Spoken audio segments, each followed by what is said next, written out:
A'udzubillahi minasyaitonirrajim. Bismillahirrahmanirrahim. Assalamualaikum warahmatullahi wabarakatuh. Sampurasun. Alhamdulillah. Alhamdulillahirabbil alamin wa bihi nasta'in 'ala umuri waddin. Assalatu wassalamu ala asrofil anbiya'i wal mursalin Sayyidina wa maulana Muhammadin wa ala alihi wa sahbihi wa salim ajmain, amma ba'du. Marilah kita pertama-tama memanjatkan puja dan puji syukur kehadiran Allah Subhanahu wa Ta'ala yang telah memberikan kita nikmat iman, nikmat sehat, sehingga pada kesempatan kali ini saya akan memberikan sebuah penjelasan mengenai virus corona. Salawat dan salam selalu tercurahkan kepada baginda Muhammad Sallallahu Alaihi Wasallam beserta keluarganya, sahabatnya hingga yaumil kiamah. Amin amin ya robbal alamin. Sebelumnya saya ucapkan terima kasih kepada teman-teman yang baru gabung di dalam channel saya. Sebelum pembahasan ini lebih lanjut, besar kecilnya kita harus mengetahui apa itu virus corona. Dan penjelasan ini akan diterangkan oleh sedulur kita. Silakan saksikan. Oke, matur nuwun. Saya akan coba menerangkan dengan dalam waktu singkat mengenai masalah coronavirus yang sekarang mungkin sedang berjangkit di Indonesia. Sebelum kemana-mana saya akan coba menerangkan mengenai masalah coronavirusnya sendiri. Coronavirus adalah virus RNA dan ini beramplop. Kalau virus beramplop kita akan membayangkan itu seperti balon, kemudian ada spike-spike-nya di sana. Nah, spike yang di luar ini terdiri dari lapisan glikoprotein. Lapisan glikoprotein akan sangat mudah hancur oleh pelarut lemak, deterjen ataupun desinfektan. Jadi coronavirus meskipun dia punya kemampuan untuk menyebar dengan cepat, dia tetap memiliki kelemahan. Kelemahannya apa? Kelemahannya akan sangat mudah hancur oleh pelarut lemak, oleh deterjen, oleh desinfektan. Sehingga jika kita sering cuci tangan, kita sering ngepel lantai dengan desinfektan atau dengan cairan untuk pel, maka virusnya akan hancur dan tidak akan menulari lagi. Nah, kemudian saya akan cerita gimana caranya coronavirus bisa menulari ke manusia. Coronavirus menular ke manusia itu lewat sentuhan dengan material-material yang sudah terjangkit virus. Terus kedua, pada saat kita berada di keramaian, kemudian ada orang yang mungkin bersin, kemudian kita kena oleh kontak langsung, maka dia akan langsung bisa menulari kita. Tapi sekali lagi kita jangan terburu panik dulu. Kenapa? Karena coronavirus ini tidak seganas seperti yang dibayangkan atau yang ditampilkan oleh media. Kita akan selalu lihat di situ. Sekarang korban coronavirus seluruh dunia ada sekitar di 80.000 sekian penderita. Tapi dari 80.000 itu nanti yang meninggal itu ada sekitar 2.400 yang selalu hanya akan ada di kisaran angka 2-3%. Silakan nanti dilihat di data statistik mengenai seberapa banyak yang orang yang terkena coronavirus dan seberapa banyak yang meninggal. Yang meninggal selalu ada di kisaran antara 2-3%. Berarti sisanya sebanyak 97% itu selamat. Dengan deskripsi lebih detail, yang sakit 53%, sementara sudah ada yang mulai sembuh itu sebanyak 44%. Nanti kita akan cerita kenapa dia bisa sembuh. Jadi begitu coronavirus masuk ke tubuh manusia, maka dia akan menginfeksi sel saluran pernapasan. Hari pertama akan ada bersin-bersin, wajar karena itu sistem imun non spesifik yang bekerja. Hari kedua akan ada pilek. Hari ketiga dan keempat kemudian nanti akan ada demam. Hari kelima demam akan berlanjut, dan jika badan kita fit, maka di hari ketujuh antibodi akan mulai dikeluarkan. Jadi kita akan belajar mengenai sistem imunologi basic di sini. Pada saat terkena pertama kali, maka tubuh perlu waktu 7 hari untuk memasukkan data mengenai virus yang masuk ke sini ke sel memori. Di hari ketujuh ini ada antibodi. Hari ketujuh antibodi akan meningkat, akan keluar di sini hari ketujuh. Hari ke-14 dia akan naik sampai ke atas maksimal. Nah, pada saat antibodi naik di sini, maka antibodi itu akan dipakai untuk melawan virus corona. Karena antibodi sifatnya spesifik. Antibodi anti corona hanya bisa dipakai untuk menangani virus corona. Dan itu akan dikeluarkan 7 hari pasca infeksi, yang akan sampai di puncaknya di 14 hari. Pada saat antibodi sampai di puncak, maka virus corona akan ditangani oleh antibodi di dalam tubuh kita sendiri. Karena virus hanya bisa ditangani oleh antibodi. Beda dengan bakteri. Bakteri bisa pakai antibiotik, virus nggak mempan. Hanya oleh antibodi. Dan nanti antibodi akan berlanjut turun sampai di minggu ketiga. Apa yang terjadi di minggu ketiga pada saat antibodi sudah mulai turun? Berarti infeksi yang ada di dalam sudah ditangani oleh antibodi yang tumbuh dalam kondisi maksimal di umur 14 hari tadi. Jadi sesudah 21 hari, otomatis virus yang ada di dalam badan kita sudah tertangani. Apa yang terjadi kalau nanti ada serangan virus lagi? Jika ada serangan virus lagi, data yang ada di sel memori akan dikeluarkan, sehingga respon imun kedua akan berlangsung 24 jam sesudah paparan. Jadi misalnya saya sudah pernah kena corona, dan saya bisa bertahan hidup sampai 14 hari, maka saya akan kebal seterusnya. Dan berikutnya, jika saya kena virus corona lagi, kita nggak perlu nunggu sampai 7 hari sampai antibodinya keluar. Sekarang kena, maka besok antibodi sudah dikeluarkan. Itu sebabnya 44% orang bisa sembuh bahkan tanpa vaksin, karena vaksinnya belum diketemukan.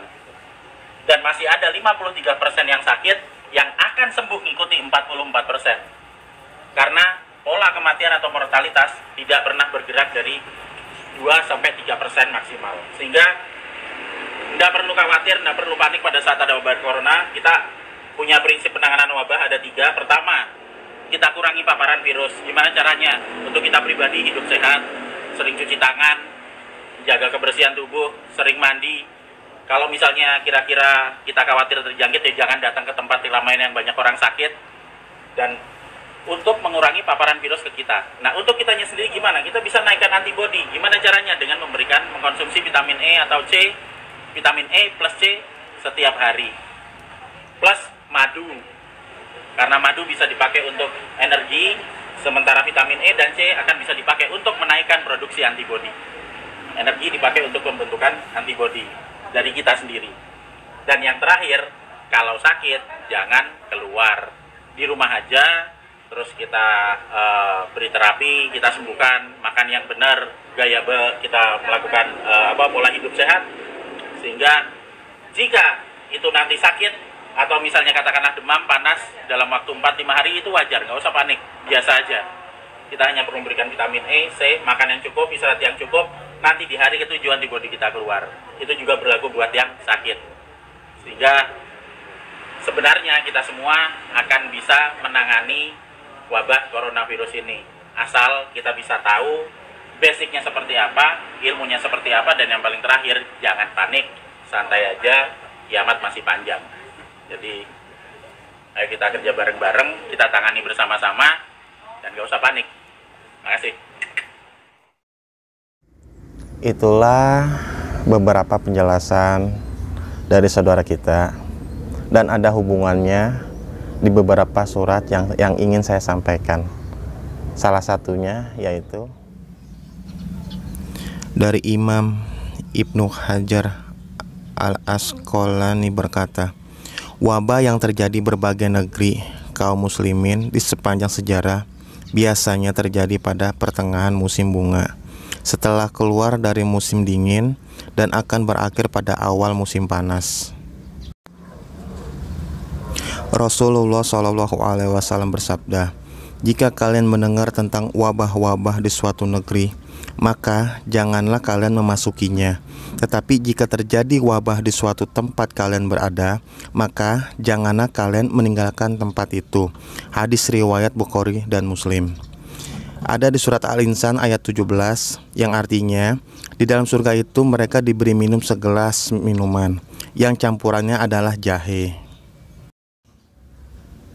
Di surat Al-Ankabut ayat 40, maka masing-masing mereka itu kami siksa disebabkan dosanya. Maka di antara mereka ada yang kami timpakan kepadanya hujan batu kerikil, dan di antara mereka ada yang ditimpa suara keras yang mengguntur, dan di antara mereka ada yang kami benamkan ke dalam bumi, dan di antara mereka ada yang kami tenggelamkan, dan Allah sekali-kali tidak hendak menganiaya mereka, akan tetapi merekalah yang menganiaya diri mereka sendiri.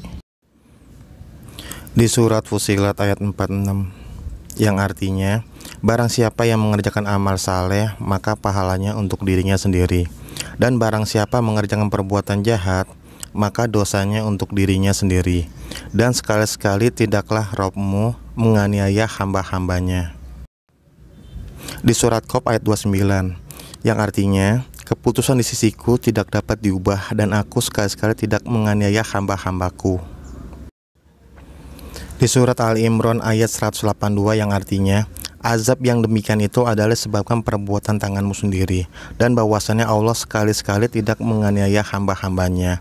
Di surat An-Nisa ayat 40, sesungguhnya Allah tidak menganiaya seseorang walaupun sebesar jahrah, dan jika ada kebajikan sebesar jahrah, niscaya Allah akan melipat gandakan dan memberikan dari sisinya pahala yang besar.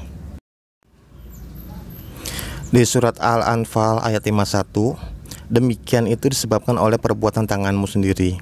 Sesungguhnya Allah sekali-sekali tidak menganiaya hambanya.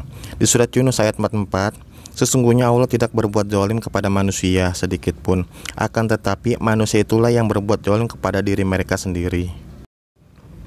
Di surat Al-Ahzab ayat 10 yang artinya, akan dikatakan kepadanya, yang demikian itu adalah disebabkan perbuatan yang dikerjakan oleh kedua tangan kamu dahulu, dan sesungguhnya Allah sekali-sekali bukanlah penganiaya hamba-hambanya.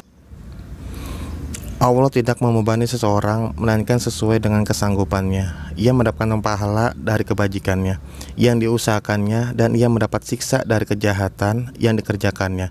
Surat Al-Baqarah ayat 286. Itulah beberapa surat yang telah saya sampaikan.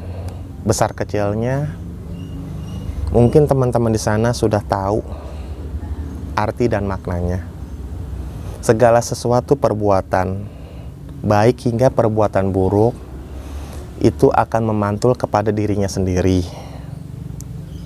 Jadi poin intinya, saya cuma bisa berpesan beberapa hal agar diri ini hingga keluarga terdekat terhindar dari virus corona. Salah satunya yaitu 1. Hindari berita baik dari Facebook, Instagram, Twitter, hingga WhatsApp. Karena apa? Apa yang kita lihat dan apa yang kita dengar akan tertanam di dalam otak.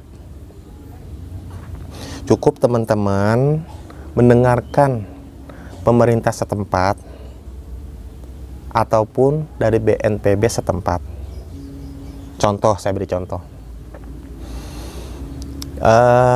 Misalkan teman-teman di wilayahnya ataupun sekitarnya ada rumah kosong, lalu teman-teman bercerita kepada warga sekitar kalau teman-teman semalam telah melihat sesosok makhluk halus, padahal sebelumnya rumah kosong itu tidak ada makhluk halusnya.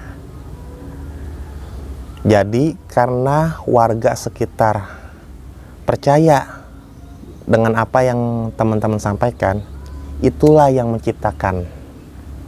Jadi rumah kosong tersebut awalnya nggak ada menjadi ada. Sama dengan halnya diri ini. Semakin kita melihat berita-berita baik di Twitter, Facebook, dan lain-lain, itu akan menjadi tercipta di dalam otak dan menjadi mental block di dalam otak. Itulah yang membuat apa yang kita lihat dan apa yang kita dengar menjadi sesuatu kenyataan. Bentar-bentar, contoh, Padahal cuma demam biasa. Karena sugesti yang tertanam di dalam otak, awal demam biasa menjadi virus corona. Dari batuk hingga sesak nafas, awal itu semua biasa. Karena teman-teman sudah termental block dengan informasi yang teman-teman dapatkan, itulah yang menjadi kenyataan.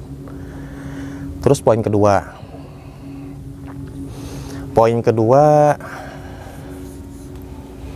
bila mana di poin pertama itu sudah terjadi, teman-teman nggak usah khawatir. Cukup dibantu dengan zikir secara istiqomah di dalam hati, bukan di dalam lisan. Kenapa? Karena energi yang dihasilkan di dalam hati, baik di dalam hati ataupun dalam lisan, energi yang dihasilkan itu berbeda. Karena apa? Karena kita nggak tahu ataupun kita tidak menyadari ucapan ataupun perkataan sering berbuat baik ataupun sebaliknya. Maka dari itu saya sarankan diusahakan buat teman-teman di rumah selalu berzikir di dalam hati. Tujuannya yaitu untuk menambah power jiwa kita dan menjadi antibodi untuk tubuh kita. Terus poin ketiga, jangan lupa teman-teman selalu mengkonsumsi baik makanan ataupun minuman yang baik-baik, terutama yaitu vitamin C dan vitamin E. Dan poin selanjutnya, teman-teman bolehlah dalam satu hari dilakukan 2 kali, baik itu mengkonsumsi minuman madu ataupun minuman jahe. Terserah teman-teman mau dibuat apa, yang penting bahan dasarnya itu dari madu ataupun jahe. Nah, jadi poinnya teman-teman gak usah khawatir, ataupun kalau waspada sih boleh saja, tetapi jangan panik. Itu utama, jangan panik. Semakin panik, semakin tercipta apa yang kita khawatirkan. Cukup waspada boleh saja. Dan ingat satu hal kembali, informasi cukup teman-teman dengarkan dari BNPB atau dari pemerintah setempat. Karena sudah banyak beberapa berita-berita yang terlalu berlebihan di Facebook ataupun di Instagram. Itu yang sangat berbahaya untuk diri kita. Karena semakin kita meyakini apa yang kita lihat, apa yang kita dengar, itu akan tercipta. Jadi besar kecilnya hanya itu saja yang saya bisa sampaikan. Kalau buat teman-teman yang ingin berteman di Facebook ataupun Instagram, kami persilakan. Kalau di Facebook, saya pun juga buat grup Facebook Lorong Waktu. Di situ saya selalu memberikan informasi mengenai masa depan. Jadi kalau teman-teman ingin bergabung, dipersilakan, nanti linknya saya masukkan di deskripsi. Kurang lebihnya saya mohon maaf. Wabillahi taufiq walhidayah. Assalamualaikum warahmatullahi wabarakatuh.